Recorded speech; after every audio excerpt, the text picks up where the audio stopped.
In this video, we are going to talk about social media. I have a DM that someone sent me this morning, and I thought this would probably be good to share on the show because this gets asked quite a bit. This person writes, "Hey Ted, I want to ask for your advice. I'm increasingly getting more and more frustrated with social media, in particular, Instagram.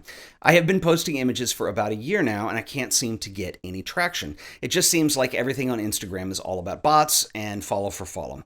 This has nothing to do with photography, and I see that others are doing well, and I think it's probably fake, like they just bought their followers. Do you think Instagram is even worth doing? And if not, are there any other social platforms for sharing photography?" Okay, let's stop there because there is a lot here. So first of all, and I get this a lot, people mention the bots and the follow for follow, and they blame frustrations on that. Now, let's be clear. There is a thing called bots, and there is follow by follow. And even if I knew of another social platform that I could recommend for you to show off photography, and there are others, they're all going to have that same issue, because what happens is when you build a platform where people start to experience a level of success, there are people that come along that try to game the system. That's just how it is. That is a game of cat and mouse, and if you're going to go that direction, I've never seen anybody have long-term success in something like that, because eventually the platform will discover where the bots are coming from and it gets squished. Anyway, if that's what you're worried about starting out, may I suggest that maybe you're worried about the wrong thing. And what social media is, and even though that stuff exists, social media is social. The building a following and having people who follow you and trying to attract others, yes, it's about your photography, but it's actually a little bit more than that, and that's what I want to talk about in this video, and hopefully I can give you some success tips here that might change your direction. You can start to see some different results. So the way I view social media is this. It's not much different than a cocktail party. And if you've ever been to a cocktail party, you go into this large room, a bunch of people you've never met, and you're wearing a name tag and you're trying to fit in. And if you're like me, you probably stand up against the wall and kind of like hope that the beating will be over soon, or somebody might come up and introduce themselves, so on and so forth. And so social media is not much different than that. And let's say, for just the sake of argument here, that you're going to a photography event and you brought a portfolio of work. Chances are that even if your work is unbelievably good, that if you just throw the portfolio out on the table, that people are not necessarily going to be magnetized, or is that a word? They're not going to come up and just like think you're awesome because of the work alone. You generally have to introduce yourself to somebody. You have to throw a compliment to somebody else. I mean, it's not much different. It's just it's in a virtual world rather than a physical one. But I think a lot of people forget that. And I've done this a long time on multiple platforms. And that's how I've always viewed my audience. They are real people. And that's a relationship that you need to work on fostering. In fact, if I were going to start tomorrow, let's say I was going to start a YouTube channel, or I was going to start an Instagram account, or whatever. First thing, obviously, is you want to make sure that the content that you're going to produce is interesting. But the second thing I would do is participate on the platform. That's what they want you to do. That's the natural progression of doing things. I would leave comments on people's videos. I would compliment people on their work. I would try to get to know people, follow them, DM them, that kind of thing. And that's what's going to start getting you a little bit of traction. It's amazing to me how many people don't really understand that. I think we want it to be all about photography, but it's not. It's like Instagram is not the same as a physical portfolio. YouTube is not the same as a television show. There is a very different dialogue that happens on all these platforms that you got to understand how to play to. The second thing I would consider is, how are you presenting yourself visually online? What kind of an impression are you making? And again, back to a real world example, let's say that you have a first date with somebody that you really like and you're going to go someplace really nice. Well, might be a good idea to actually dress up and present yourself in a certain way. And it's really no different online. If you're trying to present yourself to potential followers, then I would work on that. And one thing that I've done over the years is I actually try to maintain a consistent brand across all platforms, because I'm on many things. I have a YouTube channel. I also have an Instagram account. So things like my profile picture, I want to make sure that that's consistent platform to platform. That way, if somebody follows me on YouTube, they see me on Instagram, they're like, oh yeah, Ted, and they might follow me there too. And depending on what you're doing, this might involve some kind of logo. For instance, on my YouTube channel, I use this logo. That's what I've been using for a number of years now, and unfortunately, sometimes these kinds of things are a little bit outside the skill set that we have as photographers. We're really good at making images, so we've got posting covered, but if we don't know how to draw, or our hand skills are pretty bad, or we don't understand graphic design, then a logo is probably kind of difficult to do. So what do you do if you can't make a logo? I actually have a resource for you on that. You should check out Fiverr.com. I've used Fiverr for years. Fiverr is a website that pairs up people who have specific skill sets that can provide specific things to people who need them. They happen to be a show sponsor sponsor today, you should send them some love. I've used Fiverr a number of times over the years. One of the first times I ever used them, I was doing a podcast. This was probably about 7 years ago. It's no longer in production, but at the time, it was a really low budget thing. It was done very cheaply, and we wanted to kind of find something to lift it to the next level. So we wanted to have an announcement at the beginning of the show. And so I hired 2 voiceover artists on Fiverr. There was one woman who had a British accent who was incredible, another woman who was American, and it provided exactly what I need. You can go on there, you can look through portfolios.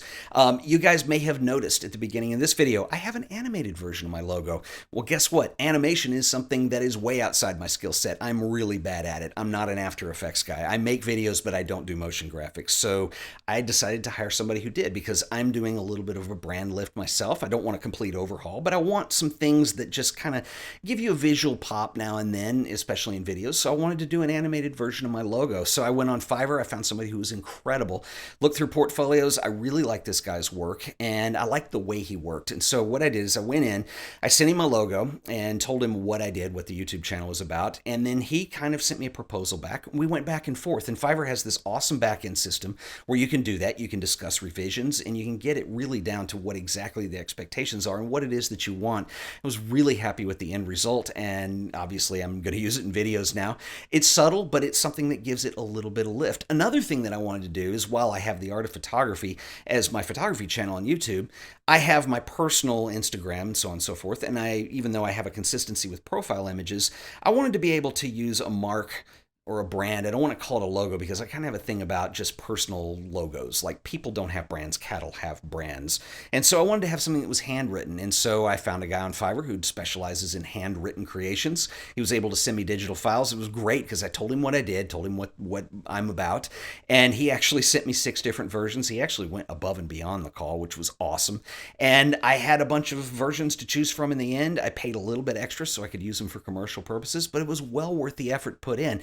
If you guys are interested, I will put a link here. I'll put it in the show description as well. Head over to Fiverr. I have a whole page on there of curated stuff. So depending on what area it is you're interested in, or like, if you want to know who were really good, I've gone through and made some selections, and you guys can go check them out too. And Fiverr were nice enough to sponsor this video, so show them some love. Visual presentation is extremely important. And if you have something that's outside your skill set, this is really an awesome resource for you to have access to what it is that you need without having to spend a year trying to learn how to draw and use Illustrator and all that stuff. Just do the easy way. Check out Fiverr. Now, the third thing I want to talk about is, what are these platforms looking for? Because if you understand that, this is going to allow you to maximize the impact of your content. So, for instance, it's kind of the same with all of them, whether it be YouTube, Instagram, Twitter, Facebook. They want to maximize the time that users are spending on that platform. So they become drug dealers, in the sense that they're going to continue to show you things in your feed that are reflective of your recent interests, things that they think you're going to want to watch. They don't want you to click off. The reason for that, and you've got to understand that every one of these platforms, they are a business. And as much as we'd like to think they're just there for the public good and for our own amusement, they're not. They're there to sell advertisement and make money. And the longer that users are on the platform, the more chances they're going to have to show them advertisements. So understanding that, don't let it get to you. Just know that that's kind of the ground rules.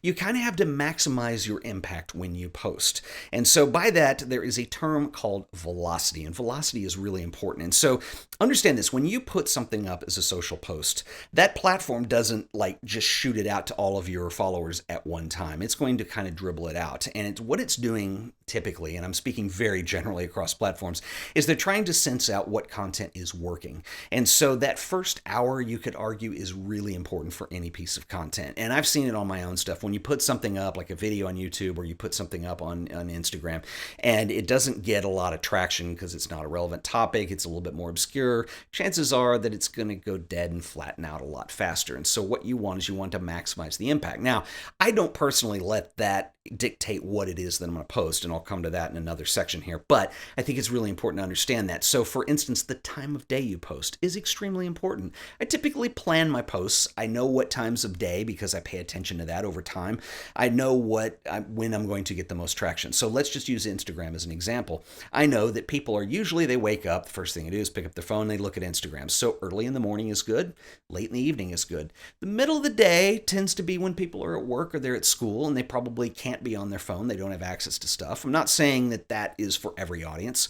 If you're a business, that might be exactly when you want to post. I'll tell you when I definitely wouldn't post is in the middle of the night when everybody's asleep. So you really have to sense out what it is. You have to know your audience. You have to know kind of when they're going to respond to things. And I think that is something that can actually increase the flow and give you a little bit of jump start in your consistency and how well posts are performing. So that's something to think about. Another thing that's extremely important is the use of hashtags. And I can't tell you how many times people have told me, well, I don't like to use hashtags. My photograph should speak for itself. Hashtags are ugly. Well, hashtags are ugly, but how else are you going to tell the platform? How else are you going to make your image searchable depending on what the subject matter is? Hashtags are extremely important, and there are ways that you can do it where it really doesn't take away from your initial post. I typically on Instagram will leave hashtags in a comment, and I'll just go a step further and I put a bunch of periods. So when you look at my posts on Instagram, you'll see that the first comment is usually mine. It'll fall off as soon as other people start commenting, but my first 5 lines are just periods. That way I just kind of push it down. That's a way where you can visually not impact what you're doing, but you can also think about how you can make that image discoverable. And in fact, that's probably one of the most important things when you're trying to build an audience. You have to be able to tell the platform, this is what my work's about, and have it mixed with velocity and a bunch of other things, be able to be recommended to people who are looking at the similar content. So that's really important. It just blows my mind that people blow that off so many times. There's a way to do it. You can put it in a comment. I think at the time I'm filming this, Instagram will allow up to 30 hashtags. Research it. Go through Instagram. Instagram has a really awesome built-in feature that nobody uses. When you search for a hashtag and you click on something, it's going to give you related hashtags in the top. So this can make your research go a little faster. You can put it in a Word document so you can cut and paste it, or just your notes app or whatever that is.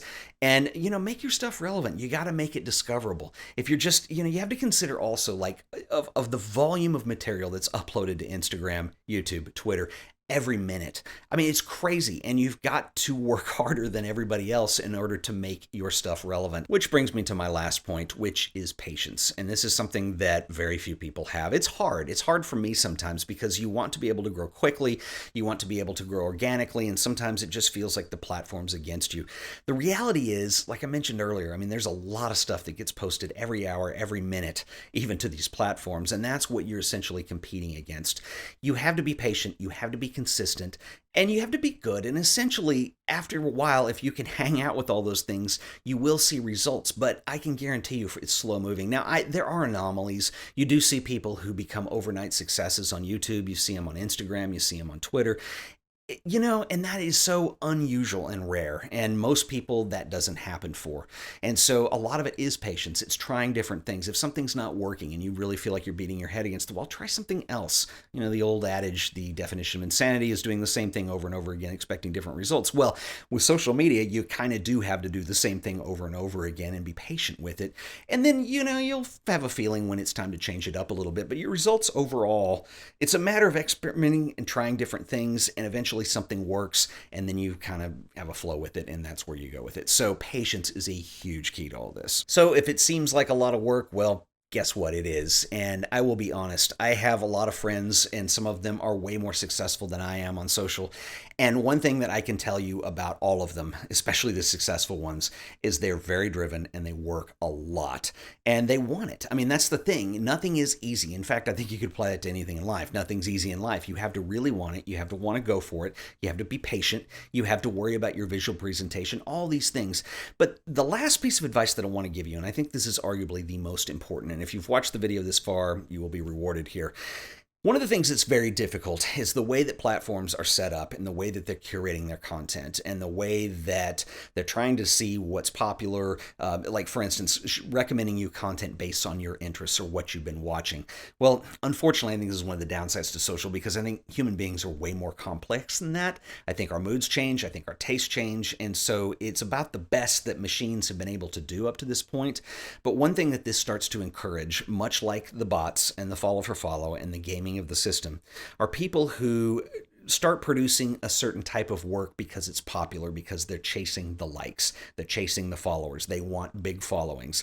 There's nothing wrong with that, but I think like the bots and the follow by follow, eventually you're not going to have long-term success with that because you have to be honest with yourself. You have to produce the work that makes you happy. You have to do the kinds of things that you enjoy doing. If you're just chasing followers and likes, my feeling is that it's disingenuous, and eventually that will come back to haunt you. You won't be able to continue. You'll get burnt out. There are a number of things that can come up, or it's just not very genuine. I mean, it's not you. You want people to follow you because you're you, and whether that following is 10 people or whether that following is 10 million people, you need to be respectful to that audience, and you need to be true to yourself at the same time. Don't go with the trends. Don't do what everybody else is doing. That is the magnet. That's what everybody wants to do.